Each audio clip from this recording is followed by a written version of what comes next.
All right, so the single arm kettlebell swing is obviously an exercise that you're probably gonna wanna progress to after you've gotten acquainted with the two-hand variation. Now, the single arm is tricky, obviously, because it's an asymmetrical exercise. When you're only loaded on one side, the bell's gonna wanna pull you off to one side. When you're swinging with two hands, you don't have to worry about that. You're perfectly symmetrical, it's all great.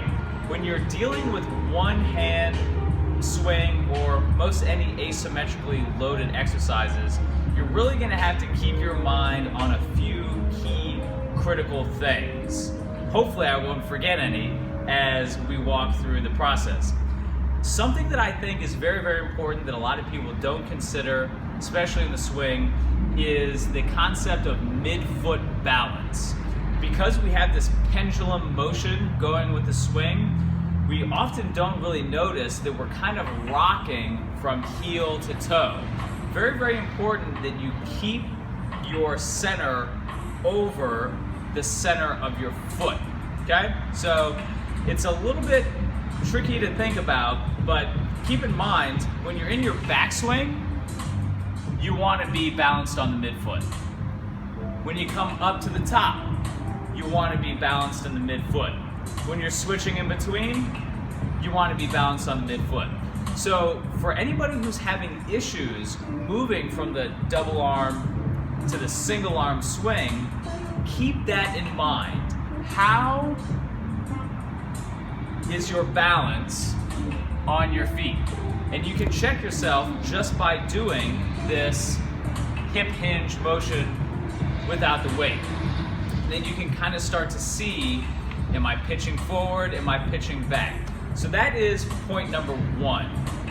Midfoot balance, evenly balanced from toe, arch, heel, throughout every bit of the movement. Second thing that I would like to encourage you to do is actually experiment with the depth of your hip hinge with a single arm swing. Some people find they have much better control by consciously going a little bit more shallow with their hip hinge. Some people more deep. Either way is totally fine, just experiment. I'll hopefully demonstrate a little bit of the difference.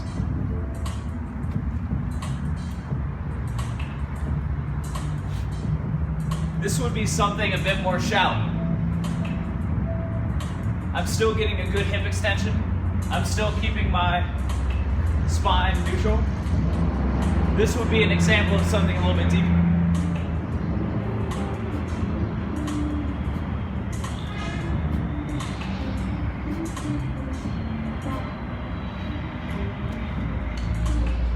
Yeah, there's gonna be a little bit more knee bend, obviously, but you're always getting much more horizontal hip displacement so that you're not squatting, you're just getting a little bit more knee bend in order to facilitate a deeper hip hinge. I'm gonna try to catch my breath just a little bit, and hopefully that concept makes sense and sinks in. So if you're having issues, don't necessarily try to match your hip hinge depth with a single arm that you do on the double hand. Obviously, I'm going to roll through some of the more obvious cues for the single arm swing. When you set up square. A lot of people will set up cockeyed, and then their whole set is cockeyed. So if you really take the time to pack the lat, square the hip, square the shoulders, and obviously you've got that midfoot stance, you're in the best place to start your set. Now, when you come up, I should say when you hike the bell back, you really, really, really want to tuck into that lat and resist the urge to let the twisting of the torso do any of the work. So again, it's all from the lat.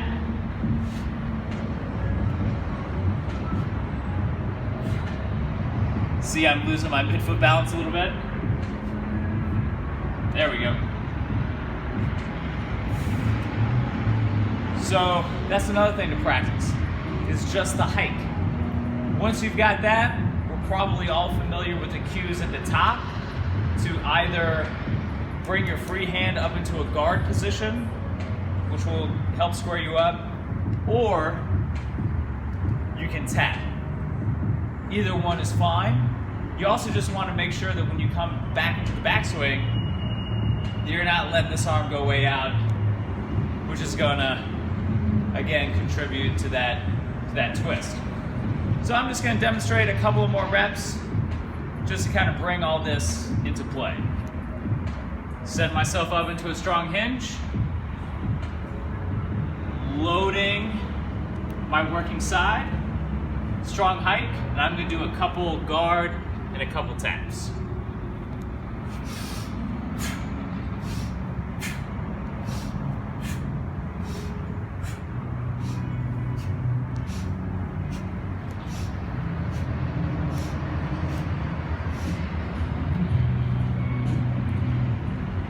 Hopefully all that stuff makes sense.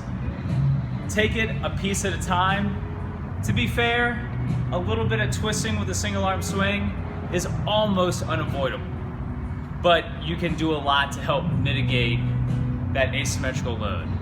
Keep those things in mind. Always squeeze your butt at the top. It's the tenet of a great swing, but it's something that a lot of us forget. When you start getting tired and you start thinking about too much other technique stuff, squeeze your butt hard, bring the crown of the head nice and high, and be patient. And also, to be fair, nobody says that you have to single arm swing.